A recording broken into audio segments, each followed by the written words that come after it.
Paglaban sa korupsyon, partikular na sa flood control scandal, ang nangungunang issue na gustong marinig ng mga Pilipino sa ikalimang SONA ni Pangulong Bongbong Marcos sa Lunes. Pero kasama nga ba yan sa kanyang tatalakayin? Ang sagot ni PBBM nasa Frontline Report ni Maricel Halili. Are you done writing the script? I'm never done. Until 1 hour before the zone, I'm still changing it, because of course we want it to be perfect. Yan ang sagot ni Pangulong Bongbong Marcos sa kanyang sinusulat na speech para sa kanyang ikalimang State of the Nation Address o SONA sa Lunes. Kumbaga, polishing na lang siya. On the whole, yes. On the whole, I would say the actual language is 90+% done. We're just fixing it up and making sure that it's not too long or it's not too short. That we have everything that we want to talk about is already. Sabi ni PBBM, ang SONA ay report sa bayan, kaya plano niyang ilatag ang mga pagtugon ng gobyerno sa kabila ng external forces.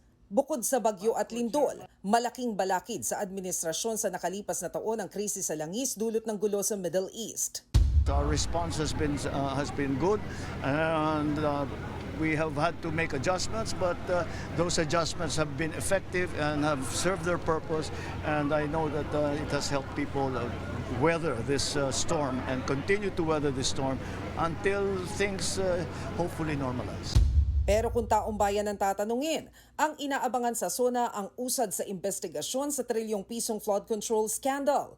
Base sa ginawang Pulse Asia survey mula June 28 hanggang July 6, 29.8% o halos 30% ng 2,400 respondents ang gustong marinig ang update sa pagsugpo ng administrasyon sa korupsyon, partikular na sa flood control scandal. Pangalawa sa mga gustong marinig ang tungkol sa abot kayang bilihin. Pero nang tanungin si PBBM kung kasama ang flood control sa kanyang SONA, matipid ang sagot ng Pangulo. Abangan ang susunod na kabanata. Nagpatikim naman ng kilos protesta ang iba't ibang grupo na nakatakdang sumabay sa SONA sa Quezon City kanina.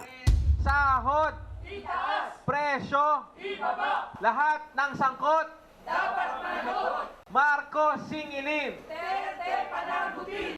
Ang inaasahan nilang tatalakayin ng Pangulo sa kanyang ulat sa bayan ang pagbasura sa Epirano o pagbawi sa kontrol ng kuryente mula sa mga pribadong kumpanya.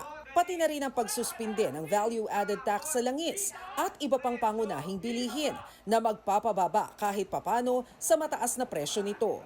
Inihahanda na rin ng grupo ang nasa 10 talampakan nilang effigy na tinawag nilang Puppet at Puppet Master. Ang representation, sina US President Donald Trump at PBBM. Nakatakda raw sirain at sunugin ng grupo ang naturang effigy sa Lunes. Nagbabalita mula sa Frontline, Maricel Halili, News 5. Mga kapatid, Cheryl Hosing po, maging maalam at may pakialam sa mga napapanahong issue at headlines. Mag-follow at mag-subscribe na sa social media pages ng News 5.